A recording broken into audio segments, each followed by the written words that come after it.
Alright, so John Stuart Mill, 1806 to 1873,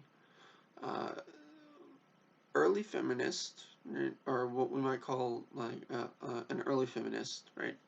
All for equal rights and everything for women.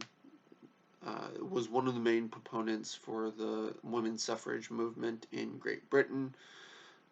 Wrote essays on that, but was also the foremost consequentialist. When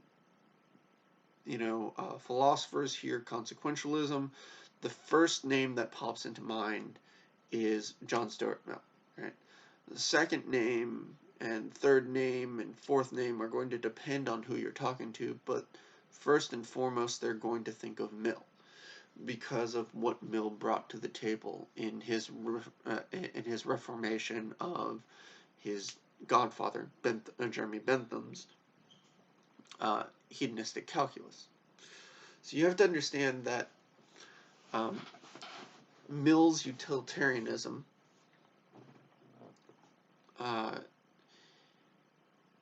Mill himself was, from a very, very young age, essentially groomed to become a genius amongst geniuses. His father, James Mill, was a politician and a notable lawyer before that, and did some work in economics, or what would have passed for economics at the time. And Bentham, his godfather, was a child prodigy. Right? Bentham studied at Oxford from age 12. No, from okay. So basically, he studied at Oxford and wound up graduating. I think at 16, and being asked to become part of the faculty at Oxford at 16, right? The faculty of philosophy, because he was just that impressive. And John Stuart Mill was treated by both his godfather and his father in sort of a social experiment to see if you can craft a genius amongst geniuses. From the time he was 3 years old, he was being taught Latin and ancient Greek, as well as French and and Italian. He learned German a bit later on, right? By the age of 8, he'd read all of the literary classics in both Latin and ancient Greek in the original languages.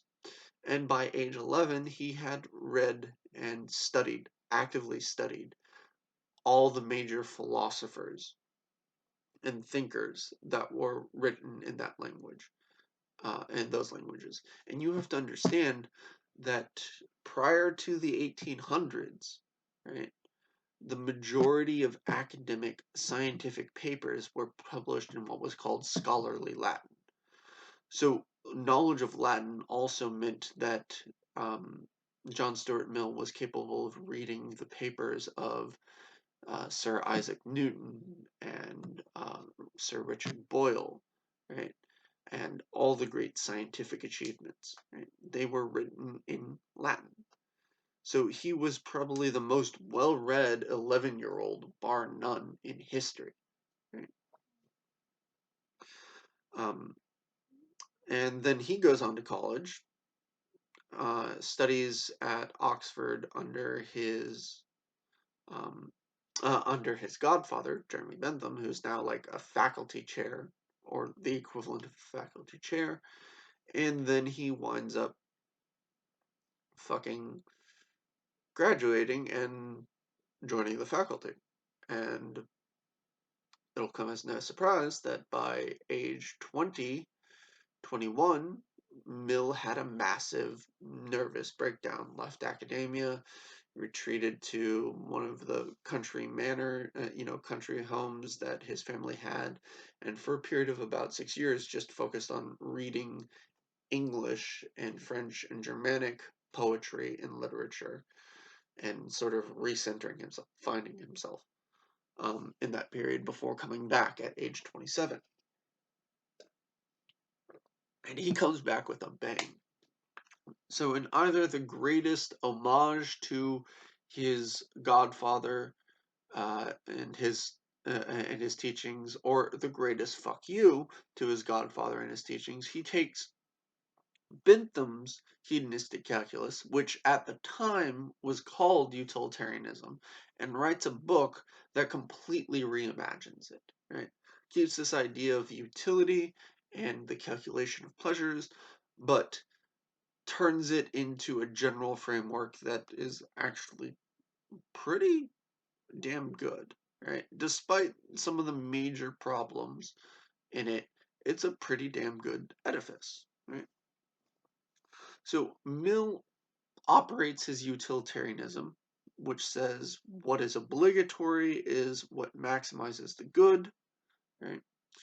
Um, so just think of Harry Potter and Albus Dumbledore. It's for the greater good, Harry, right? That's the sort of mentality, doing what's for the greater good. He operates it off of the principle of utility, which says act so as to produce the greatest happiness for the greatest number of people across the greatest duration of time. And this provides us, or it's meant to provide us, with an objective and normative measure for determining what we should do. Uh, so at first glance, this seems odd because happiness is definitely like an individual thing. So how do we talk about happiness in a way where this can be a normative guide?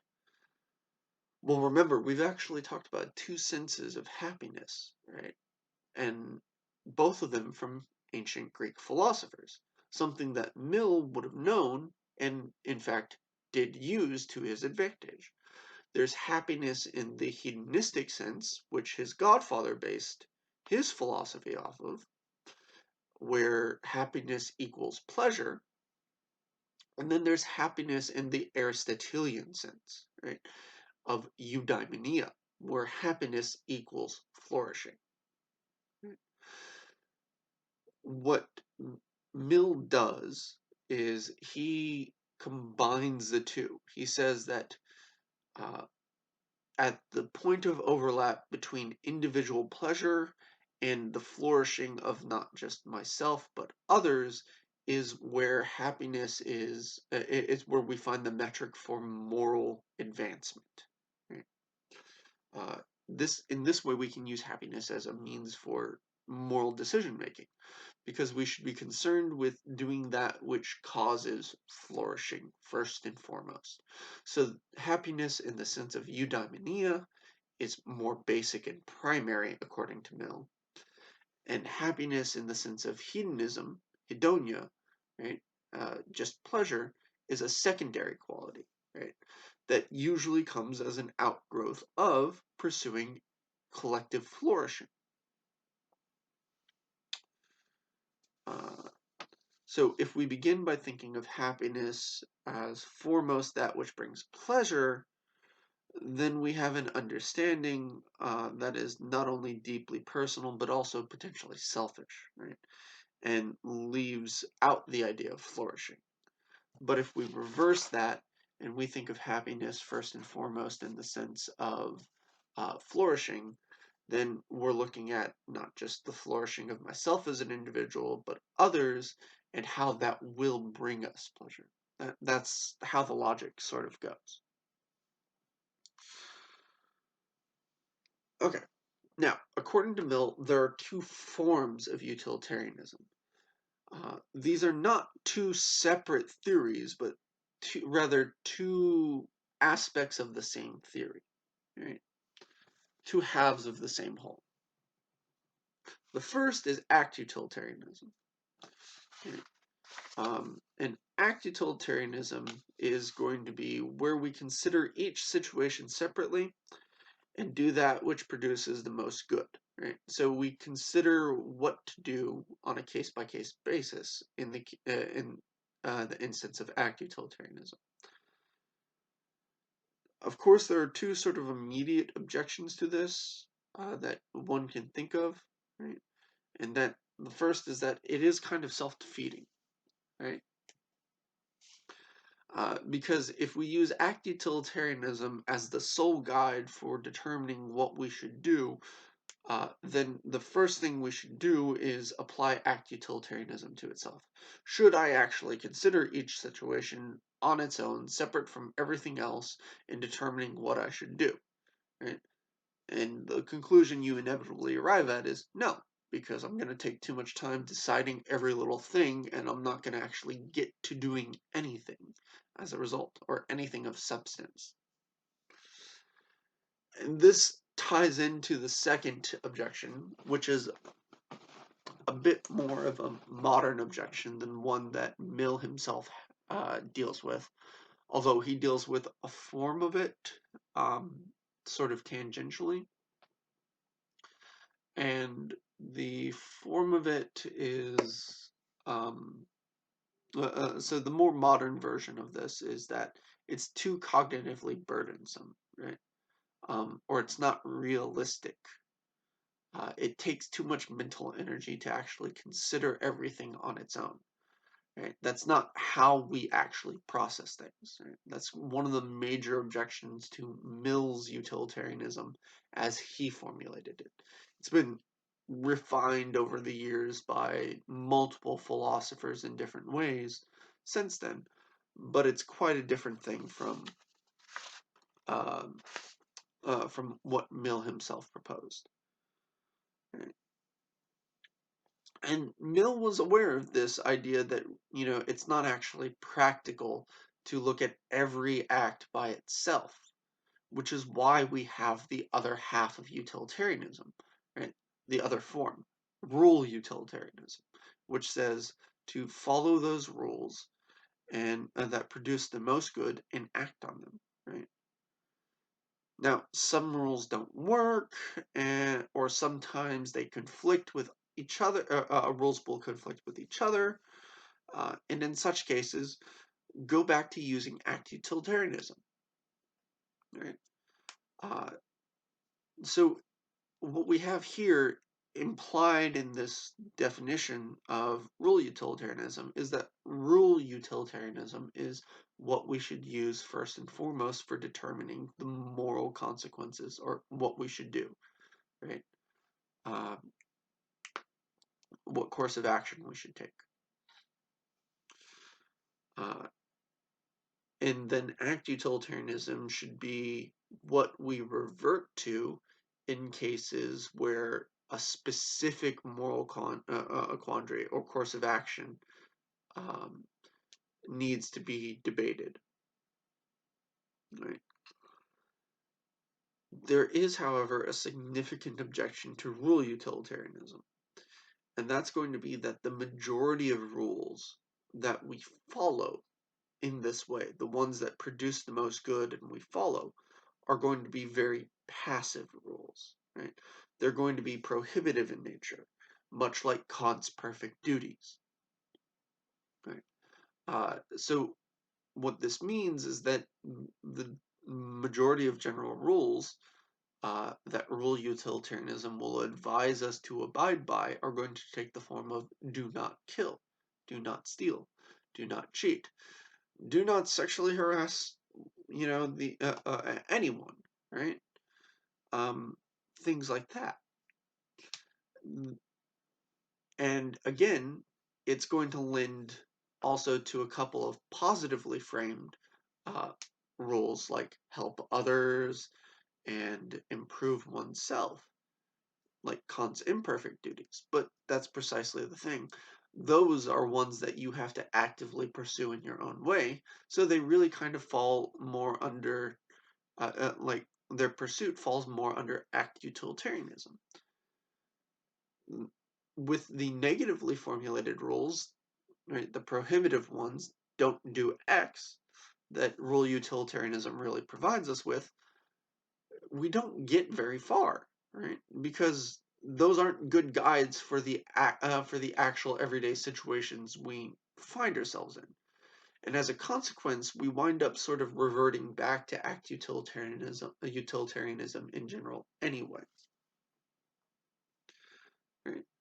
Um, and this is sort of the major failing of utilitarianism as Mill conceived of it, not as it stands today. A lot of that's been resolved, but there's again one further consequence, right?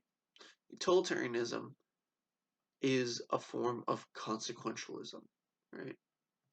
And consequentialism says we look at the consequences to determine what is best. Now, what's problematic with looking at the consequences to determine a course of action is we can only see so far with any degree of accuracy as to how our actions will and their consequences will pan out. Right? To actively consider the consequences is to try and see as far as we can into that line of possibilities. But that line of possibilities is really more like a field of vision, right? You close one eye and your field of vision is reduced, right? And it's a good way of doing this, right? Is just take your hands to the side of your eyes, right? And then slowly remove them, right? You can see more and more further and further out, right? But the further away that you look, right, the less distinct in detail what you see becomes. And this is a lot like determining the consequences of our actions, right? The far-reaching consequences of our actions are just general vague ideas like, oh, this may produce such and such, right? Okay, but what form will such and such take? How do we know that it will actually even occur, right? So this becomes one of the major problems with consequentialism in general, not just utilitarianism.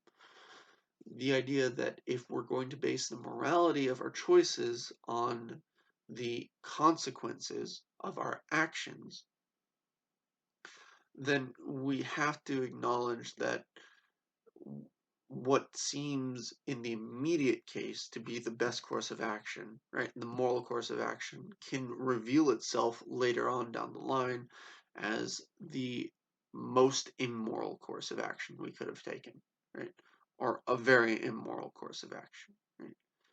Um, and this is the problem of retrospective justification, which we'll touch on more at the very end of the course. In our ethics class. In Intro to Philosophy, we won't touch on it any more than this.